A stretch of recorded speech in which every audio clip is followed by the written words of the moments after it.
Estoy agradecido primeramente con Dios por este privilegio que me da. Como dice el pastor, es un privilegio, pero también es una gran responsabilidad. La verdad que para mí es un reto estar aquí ante ustedes, pero le doy gracias a Dios por este privilegio. De igual manera, le quiero dar gracias a Dios primeramente por mi esposa, por esa ayuda idónea que me ha regalado. La verdad que sus palabras, su amor, su atención es de gran bendición para mi vida. Le doy gracias por mis hijos también. Le doy gracias por el pastor, por su familia, por sus oraciones. Sé que está orando por mí. Le he dicho que lo necesite y sé que lo he estado haciendo. Igual le doy gracias por los hombres que están conmigo en entrenamiento, por su amistad, por sus oraciones. Y le doy gracias por todos y cada uno de ustedes los que están acá. La verdad que es una bendición, hermanos. Estamos en el último servicio del año y creo que Dios nos ha bendecido de gran manera. Recuerdo como si fuera el día de ayer, el día que el pastor me dijo: Darwin, te toca predicar el último día del año, el último servicio del año. Y recuerdo que mi corazón comenzó a palpitar de una manera, ya se imaginan ustedes, a como está ahora.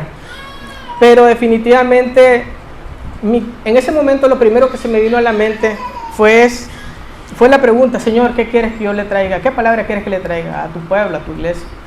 Y eso ha estado resonando en mi corazón desde lo más profundo, y le he estado orando al Señor que me dé dirección, porque no quería traer algo así rápidamente, sino algo que realmente viniera de parte de Dios. Y decidí plantearlo como una pregunta. Y el tema que traemos hoy es: ¿vives para hacer la voluntad de Dios?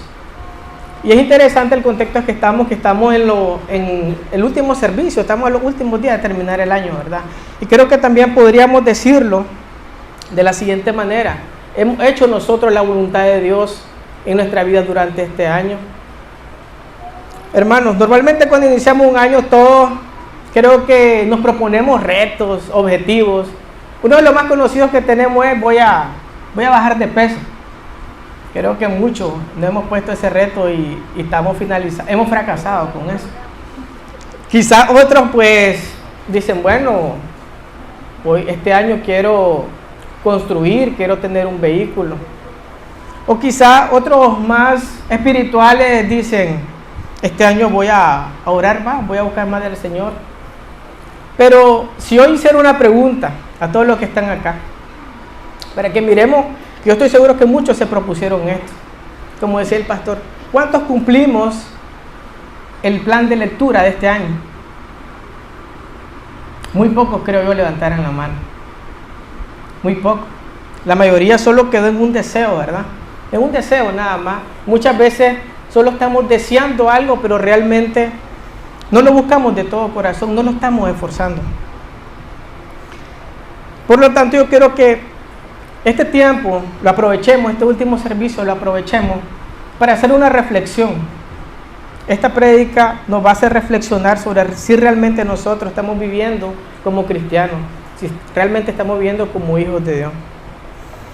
El día de hoy vamos a estudiar la porción de la Escritura que nos acaba de leer nuestro pastor, que se encuentra en la primera carta de Pedro.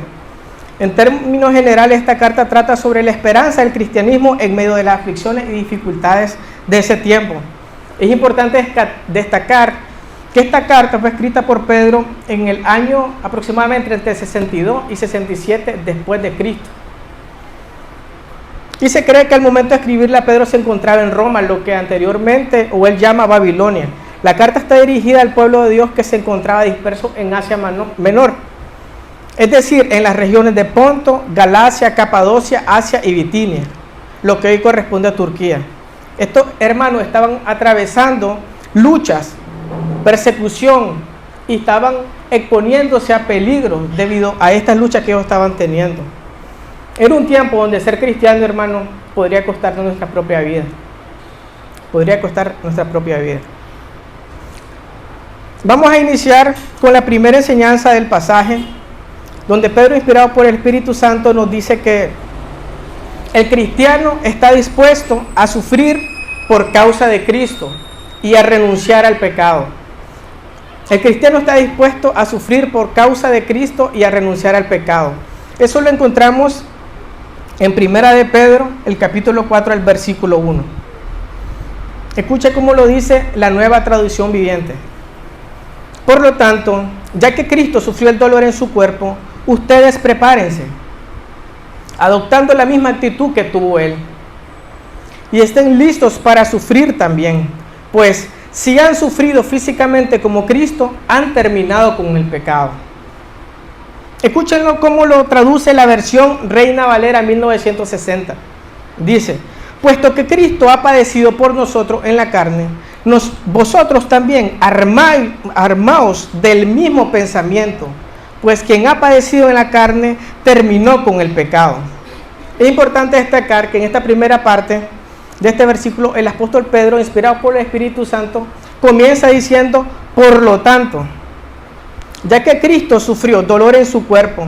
La frase por lo tanto nos une lo que nos está diciendo Pedro en este versículo con el capítulo anterior. Actúa como un puente entre los dos capítulos, al decir: ya que Cristo sufrió dolor en su cuerpo. Esto se refiere al propósito del sufrimiento de Cristo en la cruz del Calvario, la muerte física y sustitutoria de la cruz del Calvario. Esta porción del versículo 1 está haciendo referencia a Primera de Pedro 3:18. Por favor, acompáñenme con su Biblia. Está en el capítulo anterior. Primera de Pedro 3:18.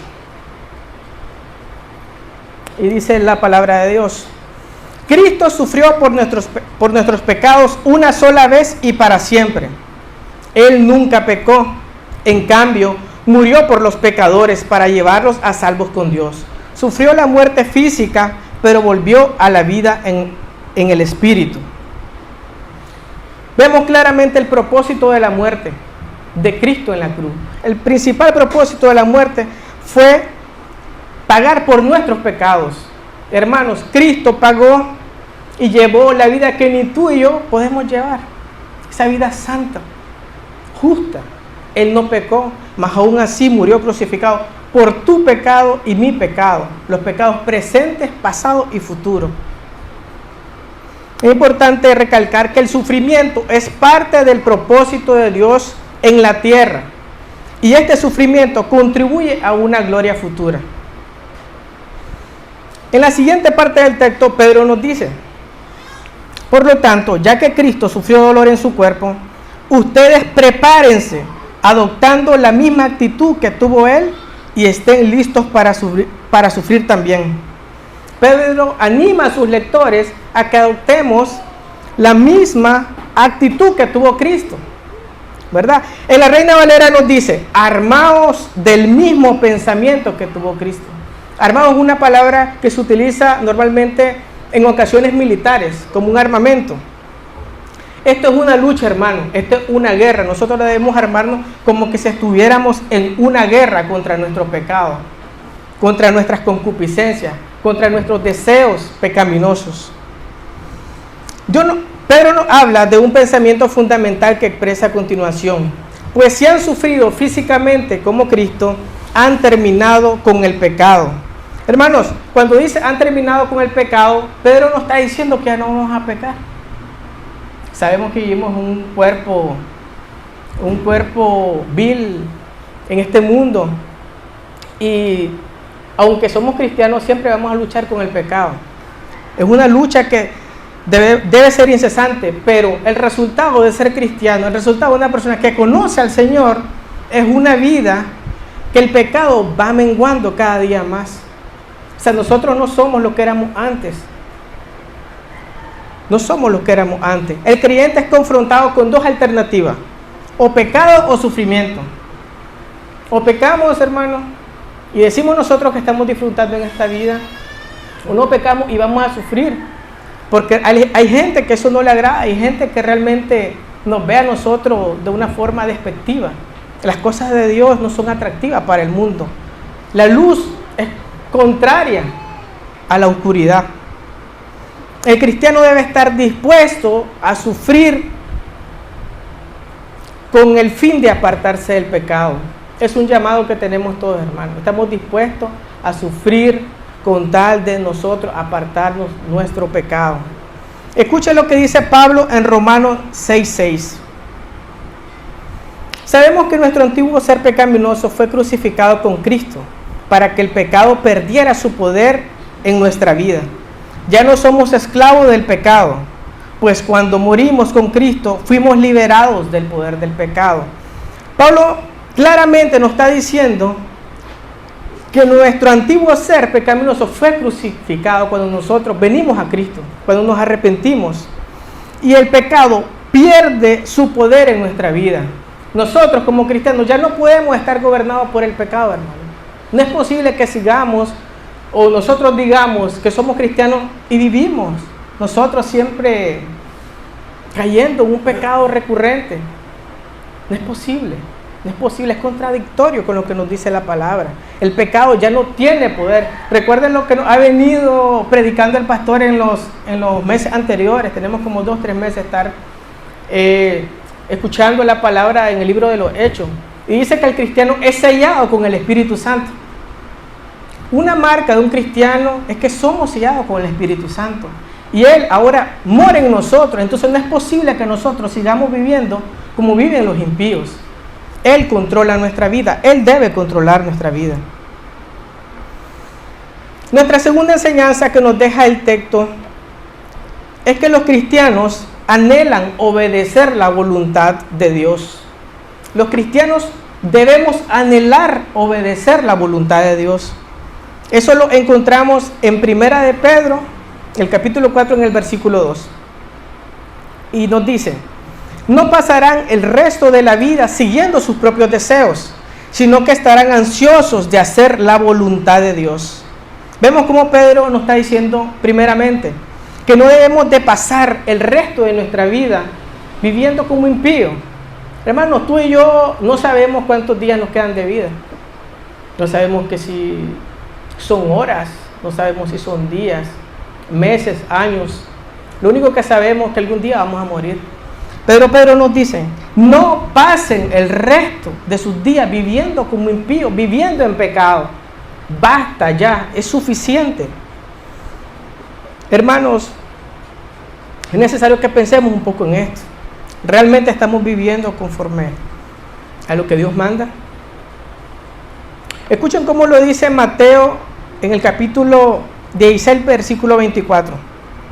Entonces Jesús dijo a sus discípulos: si alguno quiere venir en pos de mí, niéguese a sí mismo y tome su cruz y sígame.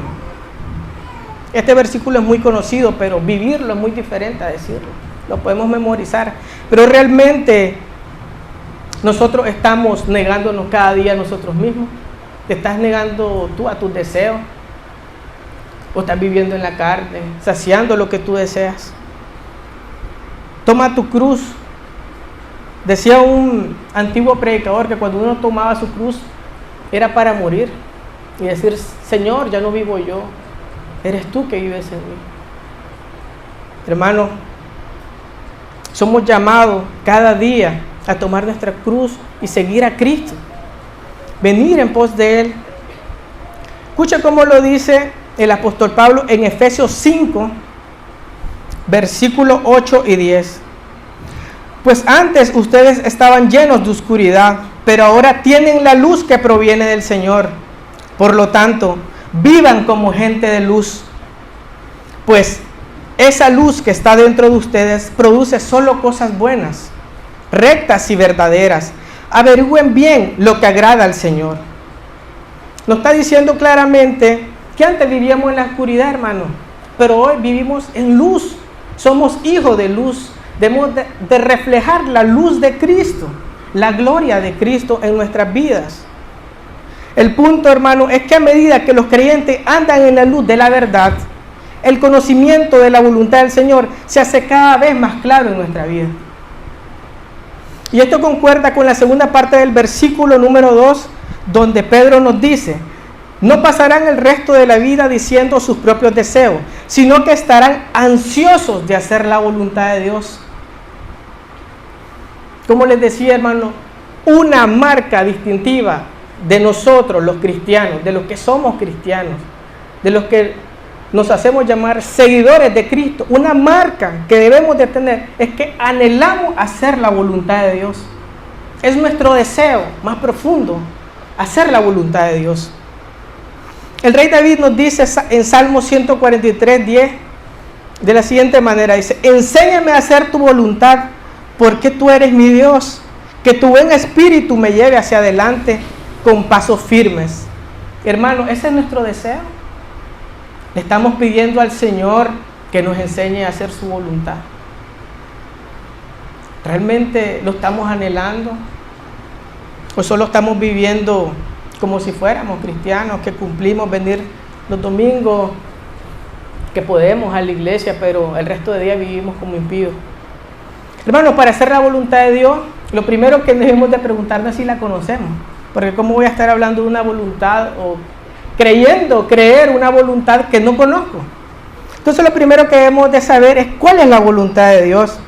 Y aquí cuando hablamos de la voluntad de Dios, lo podemos ver de dos distintos en teología. Primeramente tenemos la voluntad decretiva de Dios, lo que otros conocen como se conoce también como la voluntad oculta, soberana o absoluta de Dios. Y es aquella por la cual en su soberanía Dios ejecuta todo lo que Él desea. En palabras simples, Él hace lo que Él desea conforme a su voluntad. Es el propósito eterno e inmutable de Dios mediante el cual establece y lleva a cabo su plan perfecto, sin que nada ni nadie pueda impedirlo. Nadie puede impedirlo. Es su voluntad soberana. Escuchen cómo lo dice Isaías 46, el versículo 9 y 10. Recuerden que las cosas que hice en el pasado, pues solo yo, Dios, yo soy Dios, y no hay otro como yo. Solo yo puedo predecir el futuro antes que suceda. Todos mis planes se cumplirán porque yo hago todo lo que deseo. Hemos estado estudiando durante quizás 5 o 6 meses el libro de los atributos de Dios. Y aquí se refleja el atributo de la soberanía de Dios. Él hace lo que Él desea, conforme a su voluntad. Pero recordemos que no es un capricho. Es una voluntad que es verdad, que es real, que es pura, que es santa. Escucha cómo nos lo dice Moisés.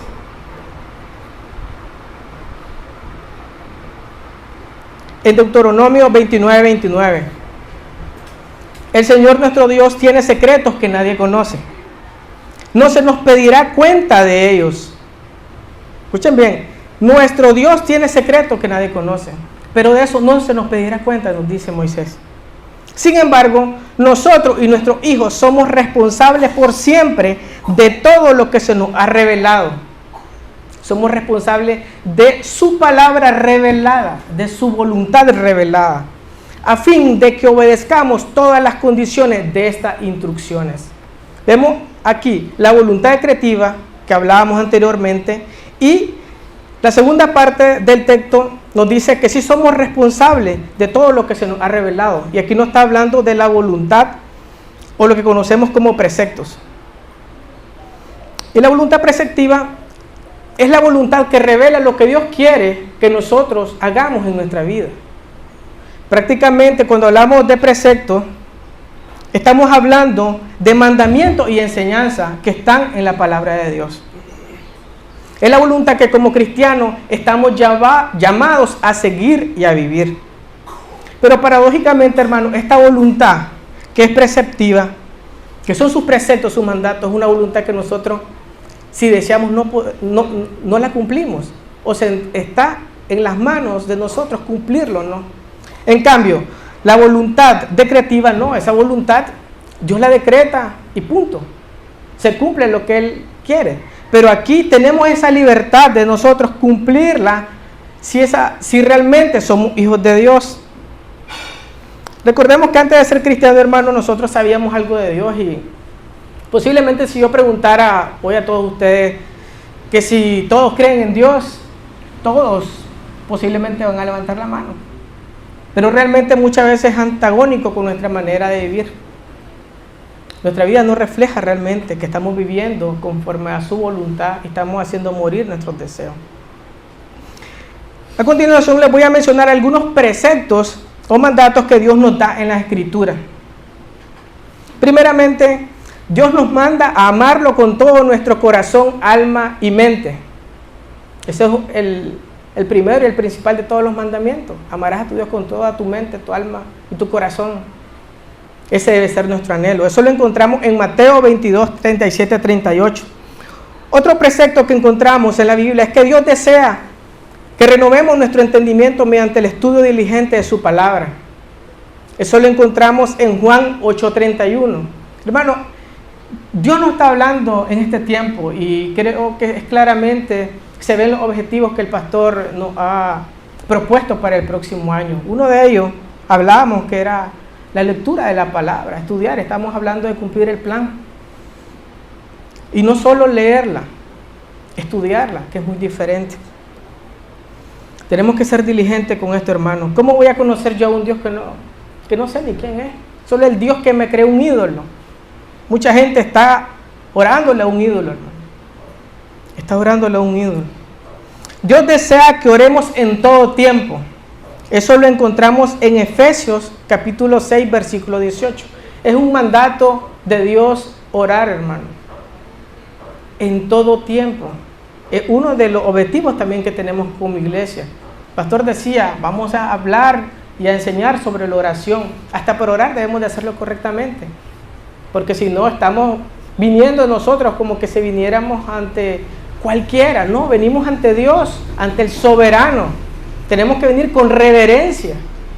No podemos venir y querer mandarle. Muchos decretan. Hermano, qué soberbio que somos. Qué soberbio que somos muchas veces. Dios nos llama a que seamos agradecidos. Eso lo encontramos en 1 Tesalonicenses capítulo 5, versículo 18. En todo tiempo ser agradecidos por todo. Dios nos llama a servir. Eso lo encontramos en Mateo 20, 26. Este punto es importante mencionarlo porque los otros como que lo sabemos, pero este pasa desapercibido. No nos gusta servir, nos gusta que nos sirvan. Y eso lo vemos fácilmente los días que nos toca venir a la iglesia. Pocos son los que siempre están sirviendo. Recuerden que somos mandados a servirle a Dios y a servirle a nuestros hermanos. Y tenemos que Dios nos manda también a predicar el Evangelio. Esto lo encontramos en Mateo 18, capítulo 18, versículo 19 y 20, que es lo que todos conocemos como la Gran Comisión. Otro de los objetivos que tenemos como iglesia. Como decía el pastor, ya es suficiente. Salgamos de estas cuatro paredes. Debemos de salir afuera. Hay gente que necesita escuchar el Evangelio. Y ese trabajo es tuyo y mío. Es de nosotros. Es nuestra responsabilidad. Y por último, de algunos, estos son algunos, ¿verdad? La Biblia es amplia en el tema de la voluntad preceptiva. Pero por último quiero que hagamos una pausa en este precepto, en este mandamiento, en esta voluntad de Dios. Dice, la voluntad de Dios es nuestra santificación. Eso lo encontramos en 1 de Pedro 1, capítulo 14 al 16. Por favor, acompáñenme a leerlo con sus Biblias. 1 de Pedro, capítulo 1, versículo 14 al 16. Nos dice la palabra de Dios. Por lo tanto, vivan como hijos obedientes de Dios. No vuelvan atrás a su vieja manera de vivir, con el fin de satisfacer sus propios deseos. Antes lo hacían por ignorancia, pero ahora sean santos en todo lo que hagan, tal como Dios, quien los eligió, es santo. Pues la Escritura dice, sean santos porque yo soy santo. De igual manera, escuchen cómo lo dice en 1 de Tesalonicenses 4:3. La voluntad de Dios es vuestra santificación. Está claro en la palabra. La voluntad de Dios es vuestra santificación. Sean santos porque yo soy santo, dice Dios. Hermano, esto no es negociable. Es tan delicado este tema, es tan importante que la palabra dice que sin santidad nadie verá a Dios. Entonces no es una opción que tenemos, es un mandato. Sed santo porque yo soy santo. A mí me impresiona cómo lo dice o lo describe Isaías en el capítulo 6, versículo 3, que dice que hay serafines delante del Señor. Ellos tienen 6 alas, son ángeles, son seres angelicales, tienen 6 alas. Dice, con 2 tapan su rostro, con 2 sus pies y con 2 vuelan. Hermanos, los serafines seres angelicales, santos, tienen que tapar su rostro por la gloria de Dios, el esplendor. La santidad de Dios no se compara con la de ningún ser creado. Es diferente, es trascendente, nos separa, nos ubica quiénes somos nosotros y quién es Él. Nosotros acá en la tierra, Él en el cielo, el Todopoderoso. Hermano, escúchenme, pensemos un poco. ¿Realmente estamos anhelando nosotros vivir en santidad? Es un anhelo realmente de nuestro corazón, ser santo, porque Él es santo. O simplemente es una palabra que no significa nada para nosotros. Como les decía anteriormente, es no negociable, hermano. Yo creo claramente que Dios nos está hablando a su iglesia, la Iglesia Bíblica El Camino, que nosotros volvamos a Él, que lo busquemos en santidad. No podemos seguir la vida, viviendo la vida como un impío, cayendo recurrentemente en los mismos pecados. No puede ser, un cristiano no puede vivir de esa manera. Dice la palabra que fuimos libres del pecado, ya no tiene control en nuestras vidas. Recuerdo que hace como 6 meses, pues sí, para el Día de la Madre, recuerdo que venía el Día de la Madre y quería darle un regalo a mi esposa. Y quise ser intencional con ella. Recuerdo que le compré 2 libros, le compré una Biblia y 2 libros. Dije, yo quiero que ella crezca espiritualmente. Y uno de los libros que le busqué era sobre santidad. Está escrita por Nancy DeMoss. Posiblemente las mujeres la conozcan, quizás los hombres no mucho, pero... Y recuerdo que, como dicen, sin querer queriendo, ese libro creo que era más para mí que para ella. Le contaba a ella que cuando estaba preparando parte del sermón, recuerdo que me acordé de ese libro y me fui a buscarlo. Y al leer, solo en las primeras 5 páginas, hermano, ya mis lágrimas estaban saliendo de mis ojos. Dios de una manera maravillosa, bondadosa, paciente, me hizo ver que muchas veces no he sido lo suficientemente santo. Lo vi claramente, lo sentí. Muchas veces solo estamos pensando en pecados escandalosos. No, hermano. Cualquier pecado, por muy pequeño que sea, una mentirita piadosa puede ser, ante un Dios que es santo, santo, santo. El único atributo que se eleva 3 veces es la santidad de Dios. Y eso no significa que sea 3 veces santo, significa que infinitamente santo. Él es santo, Él es trascendente, Él es puro. Cualquier pecado que lo comparemos, si se comparan conmigo, pues no hay problema. Soy pecador, igual que ustedes. Pero cuando pecamos contra Dios. El pecado no tiene el mismo valor, por muy pequeño que este sea, hermano.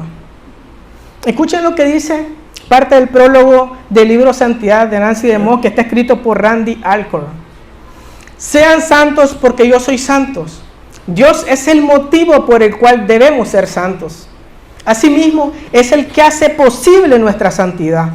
Muchos creemos que deberíamos ser más santos, pero lo hemos buscado de manera errónea.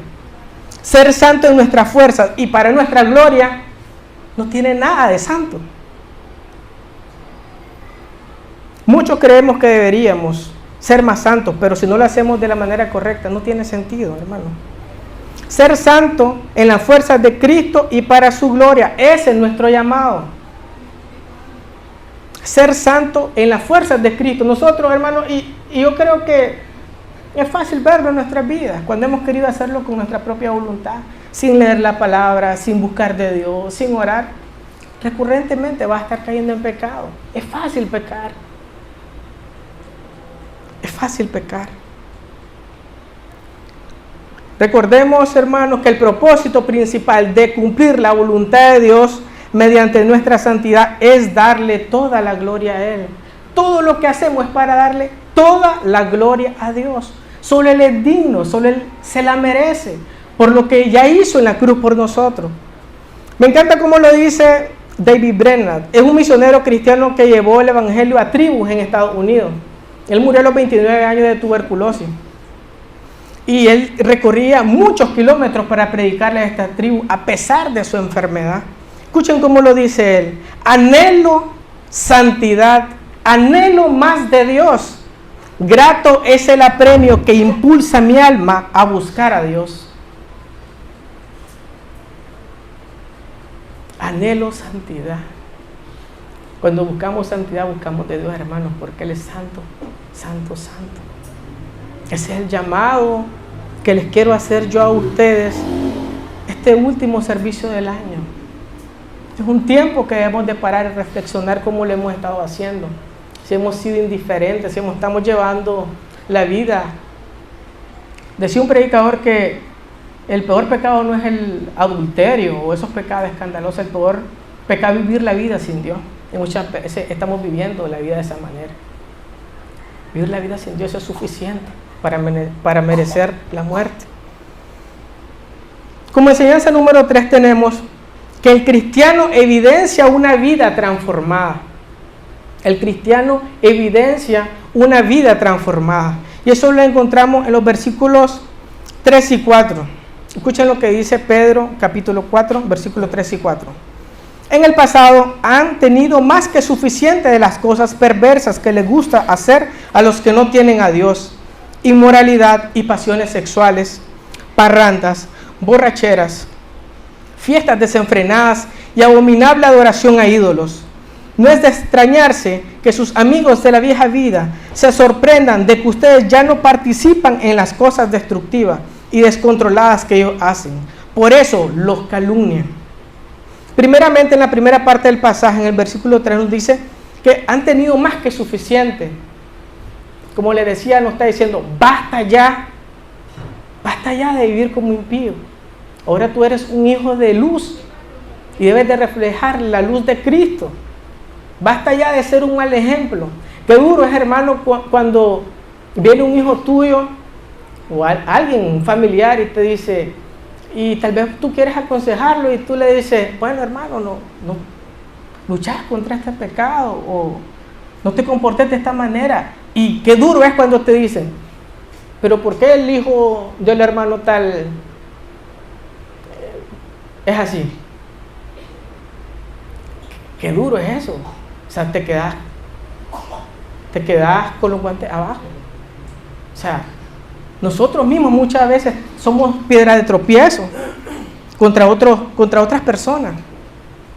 Y comienza a mencionar Pedro un sinnúmero de pecados: inmoralidad, pasiones sexuales, parranda, borracheras, fiestas desenfrenadas y abominable adoración a ídolos.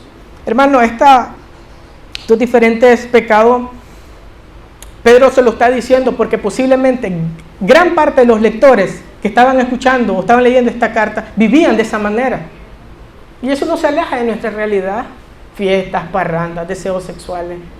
Eso es algo que está en todos lados. Y no somos exentos nosotros como iglesia. No porque somos cristianos tenemos un muro. No, mentira, falso. Muchos cristianos están luchando. Pero también nos dice la palabra de Dios que no es de extrañarse que sus amigos de la vieja vida se sorprendan de que ustedes ya no participan en las cosas destructivas y descontroladas que ellos hacen. Por eso los calumnian.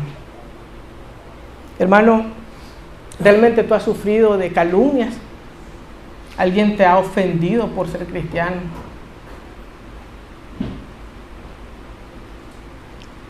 Posiblemente si no hemos sufrido nada de esto, no estamos viviendo como cristianos. Hermano, es incongruente la oscuridad con la luz. Es incompatible. Si tú eres cristiano y tenías amigos que vivían de la manera como mencionan estos pecados o cualquier otro pecado, seguro esos amigos ya tú no eres agradable, ya no eres parte del grupo. Hermano, te van a ofender, te van a decir que tú eres el aburrido. Te van a decir que eres el religioso, el exagerado. O eres de los que participan todavía con ellos y se ríen de los chistes picantes. ¿Estamos siendo reflejos de la luz de Dios? Hermano, Quiero que nos detengamos un poco en este punto y respondiéramos con lo más profundo de nuestro corazón si nosotros realmente estamos pidiéndole al Señor que nos ayude a mortificar nuestro pecado, que nos ayude a morir a nuestro yo, a nuestros deseos pecaminosos. ¿Realmente lo estamos anhelando? Hermano, en lo más profundo del corazón, algunos todavía disfrutan de estos pecados, en lo secreto. Muchos están disfrutando de esos pecados en secreto y solo están siendo una imagen de un cristiano que tiene una doble vida. Disfrutan verse sensuales, ser atractivas por los hombres, disfrutan ver películas con alto contenido sexual y justifican que no es tan malo, que ya tenemos madurez para poder verla. Nos encantan las mentiras piadosas. Muchas veces solo pensamos en estos pecados que mencionas, que son escandalosos, fuertes. No, hermano, como les decía, cualquier pecado, cuando vamos a la luz de Cristo, Él lo aborrece, por muy pequeño que sea. Hermano, el llamado que le quiero hacer es que se levanten si todavía están en el polvo o en el lodo. Dios no está haciendo un llamado, yo lo creo de todo corazón, Dios no está haciendo un llamado a vivir en santidad. Él va a venir por una iglesia que es santa, pura y sin mancha. ¿Será que nosotros somos esa iglesia? ¿Será que nosotros estamos reflejando la luz de Cristo?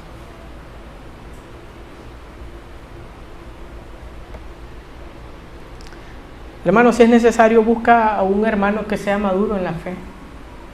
Comparte con él tus luchas. Para eso estamos los hermanos. Que ore contigo. Rinde cuentas de los pecados. Eso va a ayudar en gran manera. Eso va a ayudar en gran manera a nuestras vidas, a vivir de una manera diferente. Basta ya de pecar, hermano. Suficiente, basta ya. No podemos seguir igual. No podemos seguir teniendo o viviendo como bebés espirituales. Ya no es suficiente. Aquí se predica la palabra pura y fiel. Nos consta a todos y cada uno de nosotros. Pero hay una gran distancia entre saberla y vivirla. De nada sirve que te sepas 100 textos si eso no los aplicas a tu vida. De nada sirve, hermano. De nada sirve. Nuestra cuarta enseñanza es que Dios juzgará a los que se niegan a vivir bajo su voluntad. Eso lo encontramos en Primera de Pedro, en el capítulo 4, versículo 5, que nos dice: pero recuerden que ellos tendrán que enfrentarse con Dios, quien juzgará a todos, tantos a vivos como a muertos. La palabra cuando dice darán cuenta, lo dice en la Reina Valera, y el verbo significa pagar lo que se debe. De algo estamos seguros todos, hermanos, que vamos a compadecer en el juicio ante nuestro Señor y Dios, ese juez justo. Todos vamos a compadecer ante el trono blanco. Todos vamos a compadecer, hermano. Y yo creo que es tiempo que nos arrepintamos, que busquemos del Señor y vengamos con humildad, con un corazón contrito y humillado ante Él, a pedirle su ayuda. Si es necesario morir por matar nuestro pecado. Hermano, ninguno quedará exento de este juicio, a no ser que se arrepientan a tiempo, mientras tenga vida. De lo contrario, la condenación será la prueba de la justicia de los hijos de Dios. La condenación será la prueba de la justicia de los hijos de Dios. Escuche cómo lo dice Pablo en el capítulo 2 de Tesalonicenses, segunda de Tesalonicenses, capítulo 1, versículo del 6 al 10. Nos dice: en su justicia Él les dará su merecido a quien los persiguen y Dios les brindará descansos a ustedes que están siendo perseguidos y también a nosotros cuando el Señor Jesús aparezca desde el cielo y vendrá con sus ángeles poderosos en llamas de fuego y traerá juicio sobre los que no conocen a Dios y sobre los que se niegan a obedecer la buena noticia de nuestro Señor Jesús. Serán castigados con destrucción eterna, separados para siempre del Señor y de su glorioso poder. Aquel día, cuando Él venga, recibirá gloria de su pueblo santo y alabanza de todos los que creen. Esto también los incluye a ustedes, porque creyeron lo que les dijimos acerca de Él. Como les decía anteriormente, todos vamos a compadecer ante el gran juicio, ante el juicio final, hermano. Primeramente, Él se está refiriendo en su carta a los que los vituperan, que decía en el versículo anterior. Si tú has sufrido por alguien que realmente te ha tratado mal por causa de Cristo, ellos van a pagar. No estés preocupado tú por hacer justicia. Ese no es tu trabajo, esa no es tu responsabilidad. Es más, tu responsabilidad es orar por esa persona. Ese es nuestro llamado. Pero tanto ellos como los que viven como impíos, incluyéndonos a todos los que estamos aquí, a todos los que nos hacemos llamar cristianos, vamos a compadecer, hermano. Recuerden que Dios juzgará a los que se niegan a vivir bajo su voluntad. Estamos hablando de su voluntad. Y si tú te niegas a vivir bajo su voluntad, vas a ser juzgado, hermano. La justicia de Dios no puede ser burlada. No va a ser burlada. El Dios soberano y poderoso no puede ser burlado, hermano. No lo puede. No puede. Por esto, hermano, no es el final, eso es lo importante. Este no es el final. Lo importante es que tenemos al Evangelio. Y este es nuestro punto número 5. El Evangelio es poder de Dios para salvación. Esa es la esperanza, hermano, que tú y yo tenemos. El Evangelio es poder de Dios para salvación. Escuchen cómo lo dice en el versículo 6, Pedro. Dice, por esta razón, la buena noticia fue predicada a los que ahora están muertos. Aunque fueron destinados a morir como toda la gente, ahora vivirán para siempre con Dios en el Espíritu. Por esta razón, la buena noticia fue predicada a los que ahora están muertos. Aclaro, aquí no está diciendo Pedro que podemos predicar a los muertos. Aquí no está diciendo Pedro que a las personas que habían muerto en ese tiempo y se le había predicado el Evangelio, ellos vivirán con Cristo, por lo que Cristo hizo en la cruz del Calvario por ellos. Y ese es el llamado que tenemos, hermano. Ese es el llamado. Miren cómo lo dice Pablo en Romanos 1:16. Porque no me avergüenzo del Evangelio, porque es poder de Dios para salvación a todo aquel que cree, al judío primeramente y también al griego. Porque en el Evangelio la justicia de Dios se revela por fe y para fe. Como está escrito, mas el justo por la fe vivirá. Hermano, el Evangelio son las buenas nuevas, las buenas noticias. El Evangelio trata de Cristo. Es Cristo el centro del Evangelio. En Él tenemos perdón, tenemos justificación, tenemos redención, tenemos santificación y tenemos salvación. Solo en Cristo, solo en Cristo. Nuestro Señor nos dice, yo soy el camino, la verdad y la vida. Nadie viene al Padre si no es a través de mí. Es el único medio que tenemos, hermano. No existen dos caminos, solo hay uno. Y es angosto. Porque no van a pasar todos a la vez. Vamos a pasar uno a la vez. Porque serán pocos. Él es el camino, el único camino. Por eso nos llamamos Iglesia Bíblica, el camino. Escuchen cómo lo dice el apóstol Pablo en Romanos 8, en el versículo 1 y 4. Por lo tanto, ya no hay condenación para los que pertenecen a Cristo Jesús, y porque ustedes pertenecen a Él, El poder del Espíritu que da vida los ha libertado del poder del pecado, que lleva a la muerte. La ley de Moisés no podía salvarnos, porque nuestra naturaleza pecaminosa es débil. Así que Dios hizo lo que la ley no podía hacer. Él envió a su Hijo, a su propio Hijo, en un cuerpo como el que nosotros los pecadores tenemos. Y en ese cuerpo, mediante la entrega de su Hijo como sacrificio por nuestros pecados, Dios declaró el fin del dominio que el pecado tenía sobre nosotros.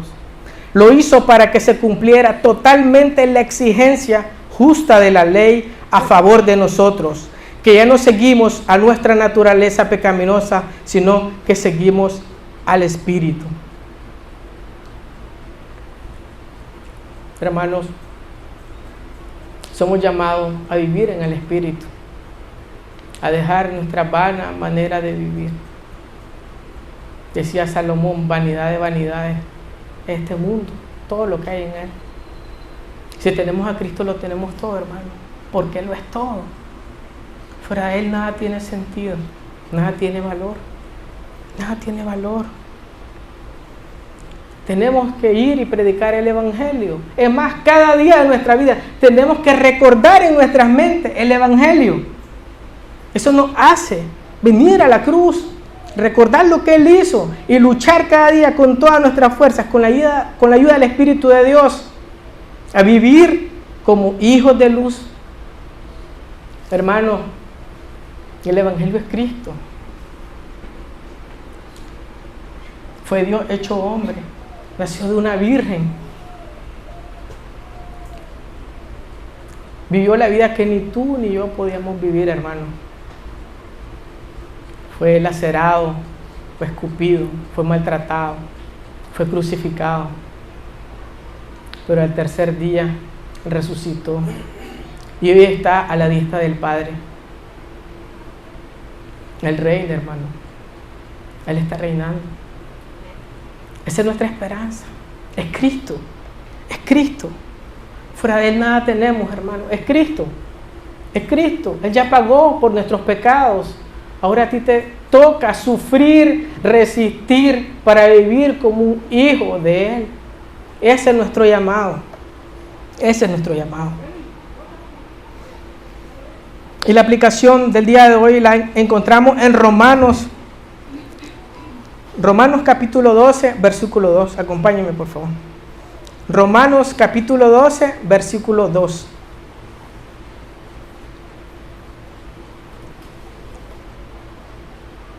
Escuchen cómo lo dice el apóstol Pablo. No imiten las conductas ni las costumbres de este mundo. Más bien, dejen que Dios los transforme en personas nuevas al cambiarles la manera de pensar. Entonces, aprenderán a conocer la voluntad de Dios para ustedes, la cual es buena, agradable y perfecta. Pablo nos está haciendo un llamado. Y es lo que hemos venido viendo atrás en todos los versículos. A pasar de la oscuridad a la luz por amor a Cristo, para darle toda la gloria a Él. Ya no podemos vivir de la misma manera. Somos llamados a hacer su voluntad.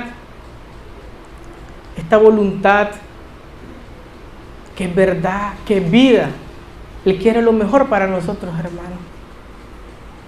Qué difícil es a veces ver cómo cristianos, sabiendo que Dios y su palabra es verdad, pero son indiferentes.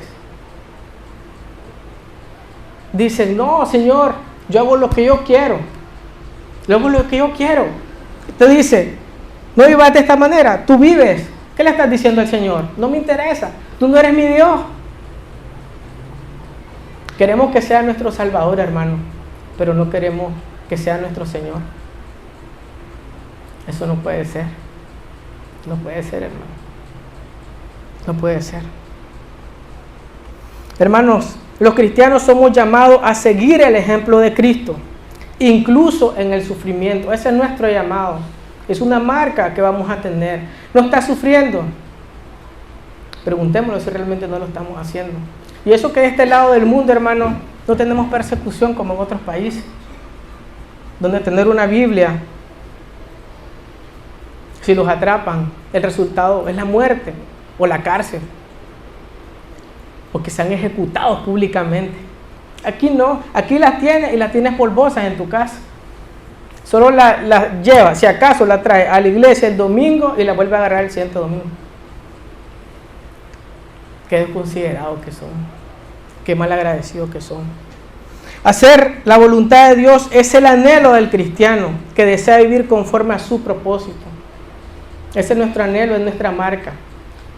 Y ese es mi deseo, que este próximo año la Iglesia Bíblica del Camino, que somos nosotros, los que estamos acá, vivamos conforme a la voluntad de Dios. Vivamos conforme a la voluntad revelada de Dios en las Escrituras. Solo en Cristo se encuentra la verdadera salvación, solo en el Evangelio de Él. Y por último, el Evangelio transforma vidas, debemos de vivirlo y proclamarlo. Es un llamado que tenemos, como decía nuestro pastor. Hay que salir a predicar el Evangelio, hermano. Primeramente nosotros prediquémoslo cada día que nos levantemos. Recordemos el Evangelio de Cristo, recordemos nuestra razón de ser, recordemos para qué fuimos creados. Recordemos para qué fuimos creados, con qué propósito fuimos creados, y es darle toda la gloria y toda la honra a nuestro Dios y Señor. Para eso fuimos creados. Hermanos, ya para ir finalizando, yo los reto a ustedes, los reto a que primeramente cada uno de nosotros nos analicemos. Esta palabra creo que, no sé si era más para mí que para ustedes, pero realmente a mí me ha tocado el corazón. Me ha hecho verlo muchas veces, mi falta de santidad o de compromiso. No nos podemos estar comparando con cristianos tibios, cuando vemos los grandes hombres que murieron quemados, que murieron en una cruz, que murieron por causa de Cristo. Nosotros no hacemos nada. Es mínimo lo que nosotros sufrimos acá. Pero sí los reto, hermano, a que luchen cada uno de ustedes. Dice la palabra de Dios, como hemos visto y aprendimos el día de hoy, que el pecado ya no tiene control de nuestras vidas. Fuimos libres del pecado. No podemos seguir viviendo como impíos, conforme a nuestros deseos pecaminosos. Basta ya de vivir de esa manera. Somos llamados a hacer la voluntad de Dios, que es buena y agradable, es perfecta. Es perfecta, hermanos. Y mi mayor anhelo en este día, hermano, es que vivamos a como lo dice la frase coram Deo, que literalmente significa delante del rostro de Dios. Coram Deo, delante del rostro de Dios. Ese es mi anhelo por la Iglesia Bíblica del Camino, por cada uno de ustedes, que busquemos el rostro de Dios cada día de nuestras vidas con toda nuestra fuerza. Que Él sea nuestro motor, nuestra razón de ser. Que todo lo que hagamos, lo hagamos para la gloria de Dios. Acompáñenme a orar, hermanos.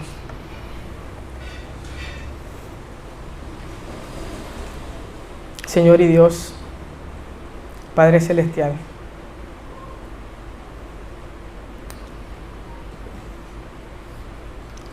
estoy tan agradecido, Señor, por tu bondad, por tu amor, por tu misericordia, Señor, que ha sido tan abundante en nuestras vidas. Si hoy, Señor, aún estamos vivos, es porque tú has tenido misericordia de nosotros, Señor. Señor, le ruego que nos ayudes a través de tu Santo Espíritu, Señor, a vivir una vida en santidad, Señor. A vivir una vida conforme a su palabra, conforme a su voluntad, fue revelada en las Escrituras, Señor. Señor, quita la venda de nuestros ojos. Permítenos ver las maravillas, lo poderoso, lo santo que tú eres, Señor. Señor, perdónanos, porque muchas veces hemos valorado más las cosas de este mundo, Señor. Hemos invertido nuestras fuerzas y nuestro tiempo en las cosas terrenales que no tienen ningún valor. Pero lo eterno, Señor, lo hemos dejado a un lado. Señor, perdónanos, Señor, y ayúdanos, Señor, a vivir cada día de nuestra vida delante de usted, delante de su rostro. Gracias, Señor. Gracias, Señor, por este año que nos has regalado, Padre.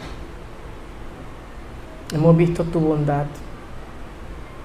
Ayúdanos, Señor, para que este próximo año podamos vivir cada día para darte la gloria y la honra, porque solo tú te la mereces. Gracias, Padre, todo esto se lo pido en el nombre de su amado Jesucristo. Amén.